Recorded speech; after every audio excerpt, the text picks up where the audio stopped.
إن الحمد لله نحمده ونستعينه ونستغفره ونعوذ بالله من شرور أنفسنا ومن سيئات أعمالنا من يهده الله فلا مضل له ومن يضلل فلا هادي له أشهد أن لا إله إلا الله وحده لا شريك له وأشهد أن محمدا عبده ورسوله صلى الله عليه وعلى آله وصحبه أجمعين. أقام رحمه الله وهو الإمام مقبل ابن هادي الوادعي رحمه الله مجتبو شيء هذه دعوتنا وعقيدتنا مسألة قاسة ممكاغة أقام نعتقد ضلالة من ينكر أحاديث المهدي والدجال ونزول عيسى بن مريم عليه السلام ولسنا نعني مهدي الرافضة بل إمام من أهل بيت النبوة ومن أهل السنة يملأ الأرض عدلا وقسطا كما ملئت ظلما وجورا وقلنا إنه من أهل السنة لأن سب أفاضل الصحابة ليس من العدل فقرأ إنه نا مسألة جتوجينزيكو أغاسة مومو كاغا أتسونجدا الإمام الوادعي رحمه الله كويمو كونزكريزا يا أهل السنة إنكرو إنزكريزينو eri mwebyo abasilamu byebanyweza mu ddiini yaabwe olw'obujulizi obuyitirivu obwajja ku nsonga zino. Wano akoonye ku nsonga 3. Ensonga esooka nuzul al-mahdi, wagenda kujja mahdi. Ensonga ey'okubiri nuzul Isa ibn Maryam, okujja kwa Isa ibn Maryam. Ensonga eyokusatu al-masih ad-dajjal, masih ad-dajjal ne Isa ibn Maryam ne al-mahdi al-muntazar. Ebintu ebyo ebisatu min alamati as-saa al-kubra, biri mu bubonero bwa nkomerero obunene, obubonero bw'enkomerero obunene. Era ndowooza ntufuneyo ku taratibu ntonotono ku bubonero bw'enkomerero obunene. Butandika nani? Butandika ne al-mahdi. Oluvannyuma lwa al-mahdi kyekiddakaawo, oluvannyuma lwa al-mahdi kyekiddakaawo, kyekiddaka oluvannyuma lwa mahdi khuruj ad-dajjal, kyekiddaka oluvannyuma lwa khuruj ad-dajjal nuzul Isa ibn Maryam, kyekiddaka oluvannyuma lwa nuzul Isa ibn Maryam min al-hawadith al-kubra mulimu qatil ad-dajjal, okutta kwa masih ad-dajjal. Ekiddakaawo kiki? Naam, imtila'u al-ardi adilan wa qista kama muli'at dhulma wa jawra. Ensi okubeera nga ekubako obwenkanya n'obutebenkevu, ensi yonna ng'ekubyeko obwenkanya n'obutebenkevu, ng'erimu abaddu abo babiri abalongoofu, Nabbi Isa alayhi salatu wassalam ne al-mahdi al-muntazar. Olwo nga dajjal amaze okubeera ng'akola ki? Ngattibwa. Ekiddako ki? Naam, khuruju Ya'juj wa Ma'juj, khuruji Ya'juj wa Ma'juj. Kati waliwo ebiddakaawo dabba, waliwo dukhan, waliwo tulu'u shams min maghribiha, era nga akondooza ke kabonero akaddilla akasembayo kubakasemba yukhruju an-nar min Aden omuliro gugenda okuva wano mu Adeni nga gukunganya abantu nga gubatwala mu al-mahshar wano Yemen. Naam.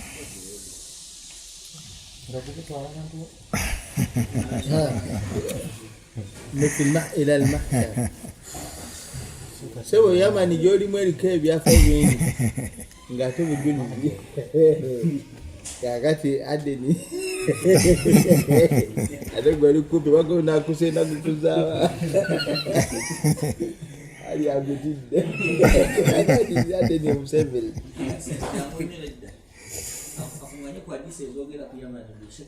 naam tijakoza mjini kati agamba rahimahullah na'taqidu dalal man yunkiru ahadith al-mahdi wad-dajjal kiri mu ebyo bye tukkiriza ki tugamba nti oyenna awakanya ahadithi za al-mahd al-muntazar ne al-masih ad-dajjal omuntu oyo na'taqidu dalalata enzikiriza yaffe kuye nti abeera dallun limadha li'annahu mukadhibun li ar-rasuli sallallahu alayhi wasallam kubanga alimbisa ombaka Muhammadi sallallahu alayhi wasallam ahadithi zajjanga mpitirivu ku al-mahdi al-muntazar ahadithi nyingi izajjanga zogera ku al-masih ad-dajjal min al-ahadith al-mutawatira naam muhimuni ahadithi zogera ku al-masih ad-dajjal era ahadithi ezo zogera ne sifati za al-mahdi zogera sifati za al-mahdi al-muntazar ni zogera ku sifati za al-masih ad-dajjal amma iza ad-dajjal zo singana nga nyingi ni musahihain amma iza al-mahdi musahihain temuli kwogera ko al-mahdi bismihi nerinnya lye wabula mulimu ahadithi ezimukolako ishara ahadithi sarraha al-mahdi tusingana mu sunan nga sunan ya Abi Daud nga sunan ya Ibn Majah nga sunan ya Imam Tirmidhi nga musnad ya Imam Ahmad omunna usingana mu ahadithi ezogera ko al-mahdi al-muntazar nga zogera ku al-mahdi nerinnya lye nebitendo bye nebirala ebifanagana ko bwebito amma hadithi eri mu sahihain egamba kaifa antum idha nazala fikum ibn maryam wa imamukum minkum nam aywa kati imamu anayogerwako bashurah ba hadithi balaganti ye imam ye al-mahdi al-muntazar ye al-mahdi al-muntazar mulibeera mutya kiseera Isa ibn Maryam bwali bakamu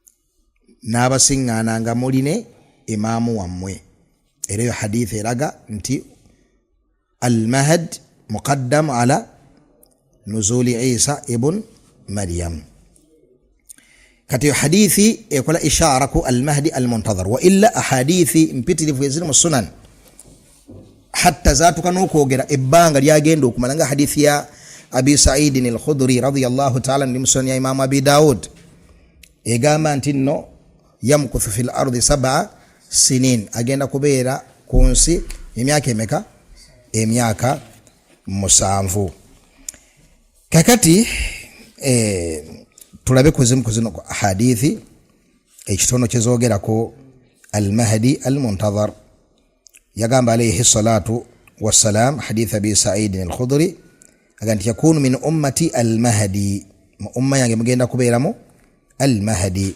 yamla'u al-arda qista wa adila agenda kubyako eddunia eno obwenkanya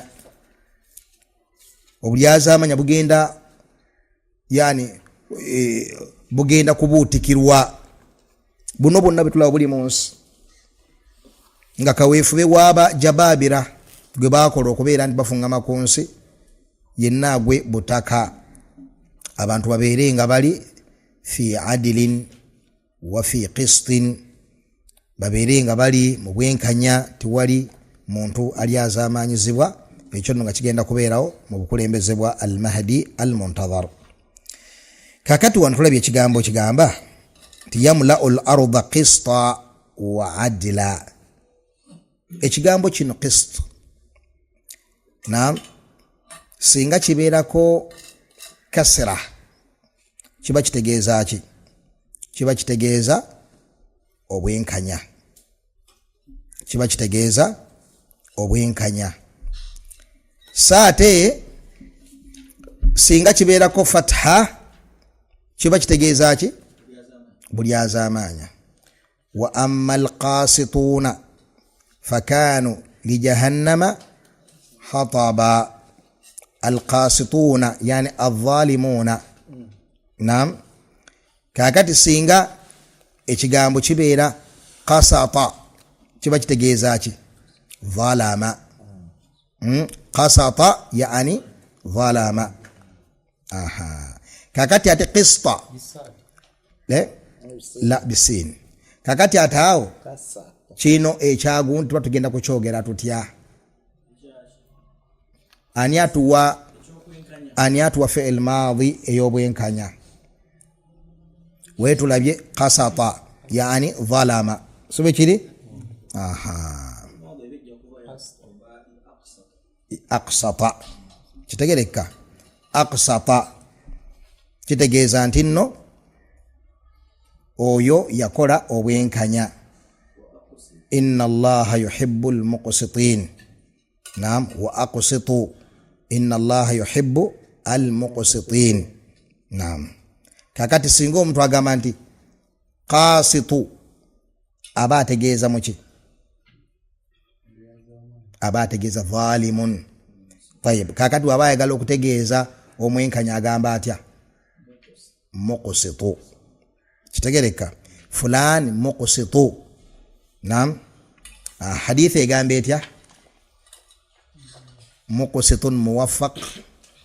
Ani amanya hadithi eyo? Dhu iyal. Seka kitiibwa.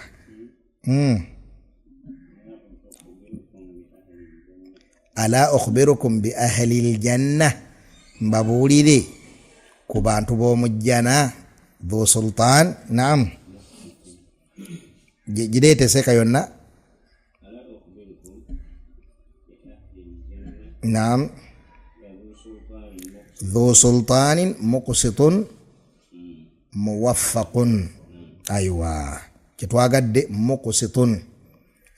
Tiyagamba qasitun, banga qasitu abeerani dhalimu, amma muqsitu abeera adil. Kitegereka. Naam. Kakati agamba alayhi salatu wassalam yamla'u al-arda qista wa adla wa yukhriju al-arda nabataha. Ensi agenda jijjuza obwenkanya. Kakati ensi eryoka efulumye min khairiyatiha, min khairiyatiha, hatta emaali egenda kuyitirira okubeera ennyingi nga bwe yagamba alayhi salatu wasallam hadithi eri mu Bukhari ne Muslim kati wa yafidha almaalu hatta la yaqbalahu ahadun. Emaali egenda kuyitirira okubeera ennyingi nga tewakyali gwowa maali, tewakyali nti gundi omwe kino gundi omwe kiri. Naam, hatta ahadithi ziwasafa nga entemu esobola okulabirira ekyalo ekiramba. Entemu amata gokka agagivaamu, obunene bwayo ennyama egivaako, ebibala nga omutasobola kukwata muyembe gumu kugulya nga gulibwako adadi minan nas. Emaali egenda kusukka okubeera ennyingi nga Allah alinga agamba abantu nti eno bulijjo yebaganye okuntegeera, kati kanji batamike. Kanji koleki? Kanji batamike. Nsaba Allah tuteeke mu abo abaali bavedda ku dunia nga twali tetuli baddu ba maali. Taisa abdu dinar wa abdu ad-dirham. Naam. kakati agamba nti wayukhrijul ard nabataha, ensi egenda kufulumya obulungi bwayo, ebibala byayo, emmere itilla okubeera ennyingi, wahakadha. Watamturu samaau qaturaha, eggulu ligenda kutonyanga, yani ng'enkuba efudde emba, nga abantu tebakyalina nti ekyeya banne tuli mu kyeya, bannange egundi emmere ebuze kubanga tuli mu kyeya, wahakadha. Wabulanga enkuba weeri efudde emba nga abantu bagifuna mu bungi, emmere itilla okubeera ennyingi. Ani akubamu ekifaananyi mu kiseera ekyo? Ebitundu bino ebya Buwarabu, amalungu gano mugasuubira kubeera gatya mu kiseera ekyo? Nga amalungu nga bwe gafaanana, oba gayinza okuba nga gaafuuka ebibira, nga gaafuuka ng'ewaffe, nga gayina emigga wange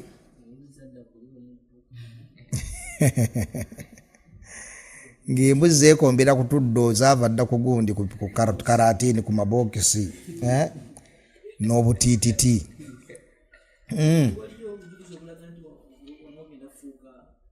Ekyo kyenjagala, eyo hadithi gyenjagala eyo. Kitiibwa gireeta hadithi eyo. La taqumu saa, kiyama tekigenda kutuuka, hatta yauda ardu larabi murujan wa anhara. Ekiyama tekigenda kubeerawo kutuusanga Buwarabu efuuse emigga, efuuse emigga. Kitegeeza nti nno ettaka lino, ensi zino zigenda kutuuka zimeremu ebibira, zimeremu wahakadha. Allah agenda kukyusa ebintu bingi mu bulamu obw'edduniya. Sina kindi kino nkyogera ala wajhi aljazm, naye istinbatan. Sina kindi nga n'Abafirika bafuuse ku ba super power ne bafugako ku nsi. Kyekiroto gye kiri.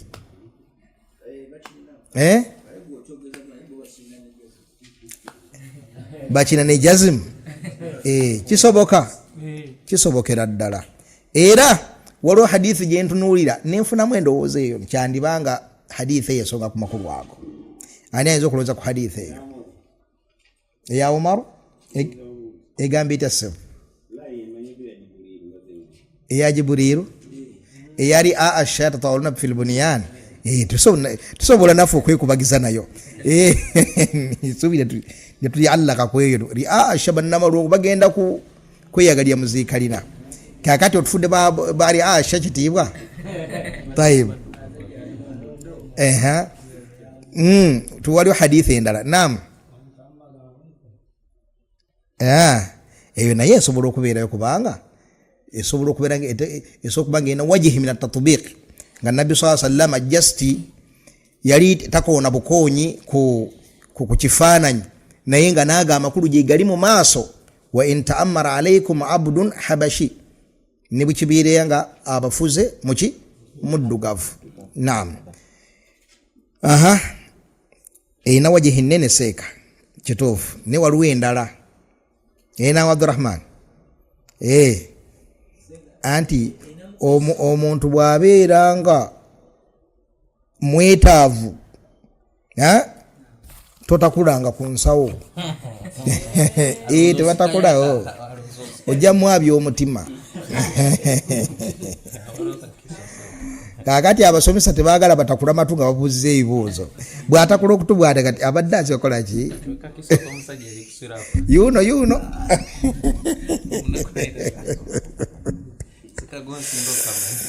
Kakati abalungi bangi aywa obwedda hadithi gyenjagala bamuyita batya omusajja oyo? Dhusawiqataini. Nabbi yayogera ku musajja agenda okumenya Kaaba. Suwaiqataini ne sawiqataini. Naam. Dhusuwaiqataini. Mukebere gundi alfaadha ezo. Naam. Kakati omusajja oyo rajulun aswad afriqi, musajja muki muddugavu mufirika, agenda okujja amenyewo Kaaba ku akhiri zaman. nabbi natuka nogamba ka anni anzur ilayhi ninganga mulaba ngajimenya labina tafali kuki ku tafali. Kati omusajja oyo tetuyinza kumwenyumirizaamu ng'Abafirika okubeera nti nno avudde waffe ayinza okuba wettikalu ayinza okubanga mulyanaka agenda ayinza okubanga musaamya abeere mu Nigeria atutaasa okubeera mu Uganda. Saba Allah ataasa okubeera mu Uganda. Naye kitwagaddemu nti nno hadithi eyo esooka ku makulu ago. Omusajja Omufirika yavaawa era yafuna ate saitara okutuuka n'okubeera nti atuuka ku Kaaba n'amenyawo ekintu abasiraamu kye basinga okutreasuringa. Kiina amakulu gekisindika awo, wallahu alam. Illa an yakuna, okujjako nga kiri mu mulyango nti idh imbaatha ashqaha, baatunula mu boni ne balaba abasinga obubi nga lyali sajja nga kali kasajja ako kubanga nabbi akogera kali kajja kuba ka butumbwe butini nnyo suwaiqataini kitasghiri ya saq kagenda kazenga kino obutumbwe butini kakati kaizo wake kagenda kubanga basinga shar ni kabira mulyango gwa idhim ba'atha ashqaha batumas abasinga okubeera omuki omubi nga si necessarily nti nno baddugavu be balina shawuka ne betunulamu ne balabange kali kabasinga obuchafu nibakola batya ne bakasindika kakole katya kajimenye. Kati yahtamilu hadha wa yahtamilu dhaka, wallahu alam. Almuhim nti eddunia eno egenda kujjula amazima, ejjule obwenkanya, emmali egenda kuyitirira okubeera ennyingi. Naam, nga byatuuka n'agamba alayhi salatu wassalam, walladhi nafsi biyadihi la yushikanna an yanzila fikum ibnu maryam hakama muqsita. Naam, mbalayirira Allah ibnu maryam agenda kukka abeerenga mulamuzi omwenkanya. Naam, fayaqtulu al-khinzir ateki wa yaksiru saliba amenyeki emisalaba wa yadau al-jizya ajjewo ki omusolo gwa jizya abakafiri gwe bawa ne basigala ku bukafiri bwabwe nga balemeddeko baganya okusiramuka tubagamba nti nno muwo omusolo musobole okusigala ku protection yaki y'obusiramu. So siti muwo omusolo musigale nga muli bakafiri. Kitegereka ne mu dini yaffe tetukiza gamba muntu siramuka buganya okusiramuka la wabula singa omuntu agaana okusiramuka mungoberera singa omuntu agaana okusiramuka tetumuteeka mundu ku mutwe tisiramu kuba tukutemeko ki omutwe la abadan. Naye tawangalira mu government ya Busiramu, Obusiramu bulina amaanyi okujjako ayina okuwa omusolo ndifu abakafiri bajja kugombolola nagwo tigwaki anti ndi mukafiri. Allah kyagamba hatta yu'tul jizyata an yadin wa hum saghirun. Kitegereka bulungi aywa. Kakati Nabbi Isa bwajja mu sharia ye ekyagenda kikola ki agenda kukijja la yuqbalu illa al-islam. Netwali kikizo okujjako buki okujjako Busiramu. Kakati hadithi wonzike kati wa yafidhu al-malu hatta la yaqbalahu ahadun. Iyo hadithi ya Abu Sa'id eri mu musnad ya Imam Ahmad. Hadithi ndala ya Ali ibn Abi Talib radiyallahu ta'ala anhu eri mu sunan ya Ibn Majah yagamba alayhi salatu wassalam yagamba radiyallahu ta'ala anhu Ali ibn Abi Talib yagamba al-mahdi minna ahal al-bayt. Al-mahdi wa muffe abantu benjomba ka Muhammadi sallallahu alayhi wasallam. Tuliza hadithi eno era tujiwunzike nayo ku nsonga ya al-mahdi. Yagamba law lam yabqa min ad-dunya illa yawm, newe kiribeeranga mu nsi tewali kisigaddewo okujjako lunaku lutya lumu, la tawwala Allahu dhalika al-yawm. Owekitiibwa Allah ajjaddu wanvuya ajjaddu kolaki ajjaddu wanvuya hatta yab'atha fihi rajulan min ahli bayti, abeerenga atuma omusajja mu bantu benjomba ka Muhammadi sallallahu alayhi wasallam, yuwati'u ismahu ismi, erinnya ly'omusajja nga lifaanana n'erinnya lyange ani ombaka Muhammadi sallallahu alayhi wasallam, wasmu abihi isma abi, nga n'erinnya lya kitaawe lifaanana erinnya lyani. Amakulu agenda kubanga ayitibwa Muhammad ibn man ibn Abdillah. yamla'ul arda qista wa adila kama muli'at dhulma wa jawra. Hadithi elimu sunan ya Abi Daud ngeva kwa Abdullah ibn Mas'ud radiyallahu ta'ala anhu. Hadithi za mahdi abalungi mpitirivu nnyo, wabula mahdi ono yatya abakkiriza tumukkiriza tutya, bikiwe tukkiriza ku al-mahdi al-muntazar. Agambi wano Sheikh Muqbil bin Hadi al-Wadi'i rahimahullah, na'taqidu dhalala man yunkir ahadith al-mahdi wad-dajjal wa nuzul Isa ibn Maryam. Amma hadithi zetukonyeko mulimo kulaga okuka kwa Isa mutabani wani, Isa mutabani wa Maryam. Wabula nagamba tu walasna na'ani mahdi ar-rafida. Mahdi kutogera kono si mahdi wa ar-rafida. Mahdi wa ar-rafida si mahdi wa ahli sunna wal jamaa. Kubanga ar-rafida edini yawe ezimbiddwa kubulyaza amanya, kukulyaza amanya basahaba mbaka Muhammad sallallahu alayhi wasallam. Kati kisoboka nakamu nakiddagala okubeera nga mahdi barrafidha ge balinda oyo gwe bagamba nti nno yabulira mu Sirdabu mu kibuga Samara kiyitibwa Samirra. Na bagamba nti dhaa yabulira fi Sirdabi Samirra, yabulira mu kiwonko ayina empukuji yabuliramu mu kibuga Samara ekya Iraq, kibuga kiri mu Iraq kiyitibwa Samara. Kati bagamba nti oyo mahdi mu mpuku eyo gye yabulira era kiri mu mbeera yaabwe okubeera nga buli kaseera bagenda ku mpuku eyo eri maz'um ne batandika okumukoola bakuba emiranga, jangu tulwanyise bannawasib, jangu tulwanyise ba ahli sunna, jangu hamakati ziri barrafidha. Obwo buyabuya obuyitirivu obuli mbaki obuli mu barrafidha. Bamwita Muhammad al-Askari oyo ge bagamba imaamu waabwe eyasembayo eyabulira mu kibuga ekya Samara, era nga yabula ne Qur'ani entuufu, era nga Qur'ani gye tulina kicupuli, era nga agenda kujja ataase ummeno agitaaseko bannawasib bategeeza baani abasiraamu wa hakadha. Era bagamba nti balina okuyitirira okukola al-fujur, okukola obwononefu mu nsi, bakola amazambi mu nsi, kubanga mu ndagaano gye balina mahdi agenda kujja ng'edduniya ekubyeko ki, ekubyeko obulyaza amaanya, asobole okujja okuteekawo obuki obwenkanya. Kati bo bennyini bakola obulyaza amaanya mu kutta, mu kwenda, mu kukola buli kacaafu. Lwaki? Nti mahdi asobole okubeera nga akola atya, asobole okubeera nga avaayo. Faqabbaha Allahu ar-rafidha ma asfaha uqulahum, obwongo bwabwe nga bwasukka okubeera obuwewufu. N'olwekyo agambye Sheikh rahimahullah nti bal imam min ahli baiti nubuwa. Naam, bal eyitibwite bannange, lakin harufu yaki ya istidrak siwe kiri, ate bal harufu yaki ya idrab. Bal harufu ya idrab, yani okujjawo ekintu nti si bwe kiti warula amakulu. Bal kitegeeza ki? Warula kiri bwe kiti, kitegereka. Kati bano bagamba bago nti mahdi naffe nga abarrafidha tumukkiriza nti soyo wammwe ekikulekule ekyo kikanywa musaayi.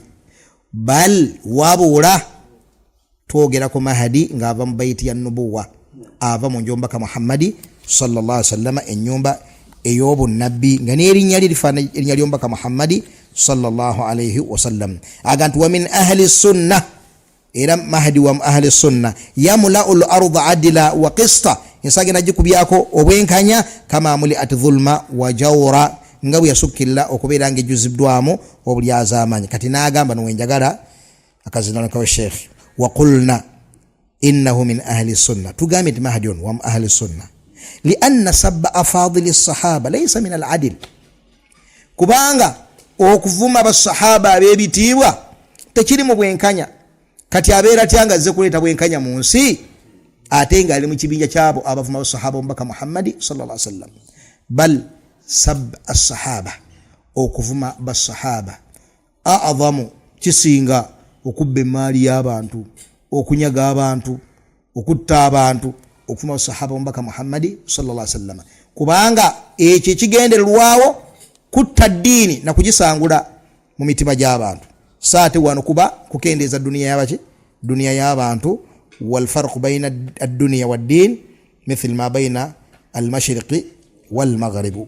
نعم تفضل يا شيخ. أنبك صلى الله عليه وسلم يتوكي سكوما بالصحابة نتوغamba لا تسب أصحابي abange tumuvuma bani basahaba bange فوالذي نفس محمد بيده لو أنفق أحدكم مثل أحد ذهبا ما بلغ مد أحدهم ولا نصيفه.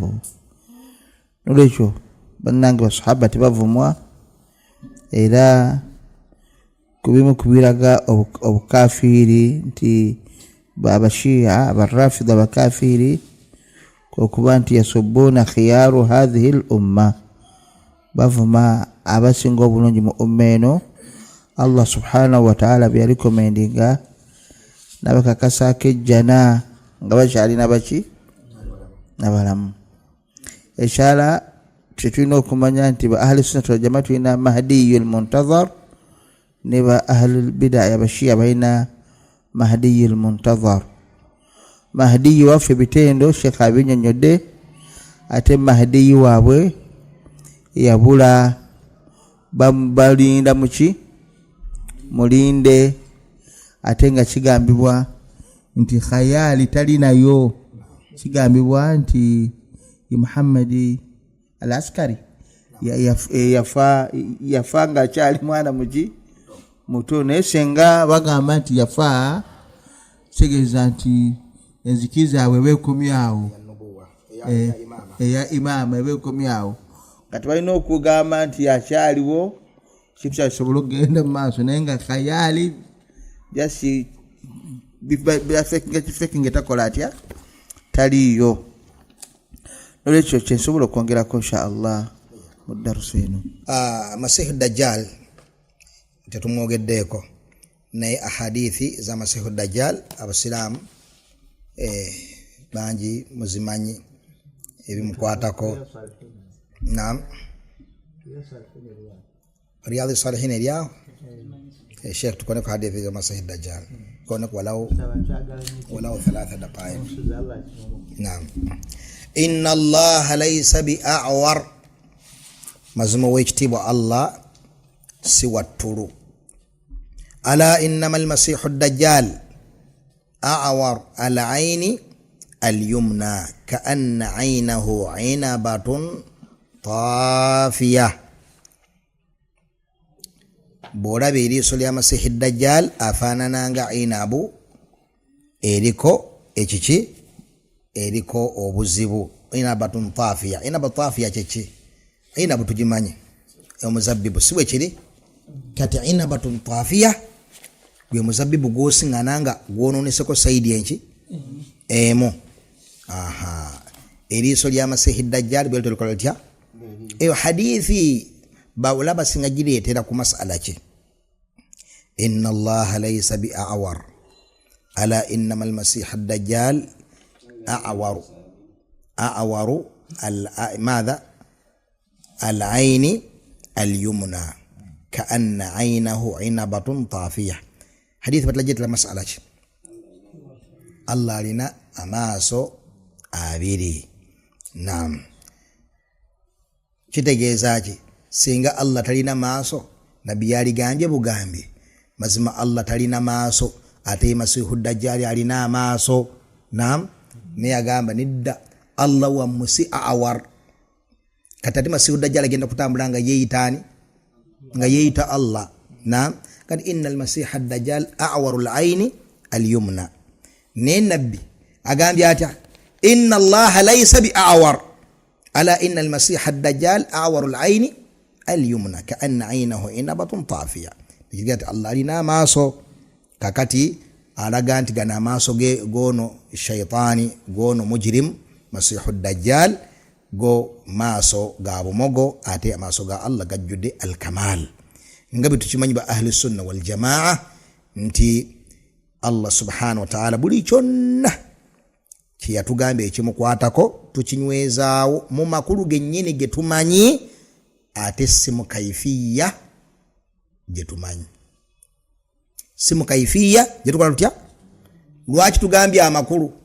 Bwe tugamba amaaso tukirizwa gamba nti amaaso yotegeeza kitagategeeza buyinza, kitagate amaaso tetugamanyi.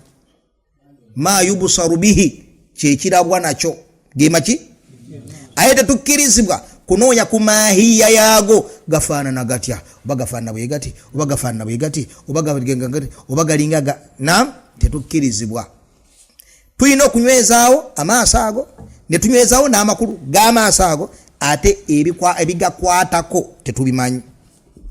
Kitegereka? Kati singa oli ave nagamba nti emunyungu, amaaso g'emunyungu, naam, g'emunyungu togimanyi. Emunyungu kiwuka, emunyungu nkisolo, emunyungu kinyonyi, emunyungu kiki? Musota kyewala bwewaluzi. Kati kyotamanyi bwe kifaanana, naam, otandika otya okutegeera kikola kitya? Okukiwasafa. Kitegereka? Kati Allah bwebanga ebitonde binnaffe bikulema okuwasafa nga bitonde binno naye ng'okiwulidde naye tosobola kiwasafa kubanga tokikola otya? Tokimanyi kya byoya, kya ddiba, kya lususu, kya bikalakampa, tomanyi. Si bwe kiri? Kaakati watya ate omutonzi bw'otandika okumukuba obufaananyi amaaso ge gali bwe gati, oba omukono, oba kino oba kiri, n'olwekyo tetuwakanya Allah kyatugambye nti akirina, mbwotujja kuba tumufaananyiza nedda, ate tuba bamativu nti ekyo Allah kyali kirina enjawulo nnene nnyo wakati w'omutonzi naki n'ebitonde bye. Naam, naam, naam, naam, naam. Nsaba Allah takuzaayo.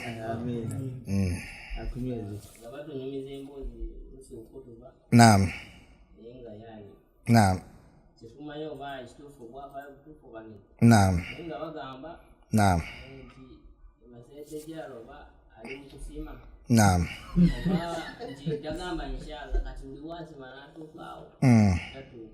naam, naam. Kakati ekyo bakyogera ku Yajoji ne Majoji, be bali awo be basima gundi sadda gye baziba ne qitr kyeki nuhas kopa. Naam, atuni ufrigu alayhi qitra, yani nuhasan. Aywa, kakati bagamba nti bajja ne basima, bal eyo si hadithi shekhi. Naam, eyo hadithi. Bajja ne basima ne batuukayo batuuse ne bakola batya? Ne batagamba insha Allah bagenda okugira ki? Nga wazzeewo bwe batyo okutuusa Allah lwanayagala babeere nga bakola batya? Babeere nga bafulumayo bakibotole balyoke bajje ku nsi. Watarakna ba'dahum yawma idhin yamuju fi ba'dhin wa nufikha fi suri fajama'nahum jam'a. وفق الله الجميع لما يحبه ويرضاه والحمد لله رب العالمين.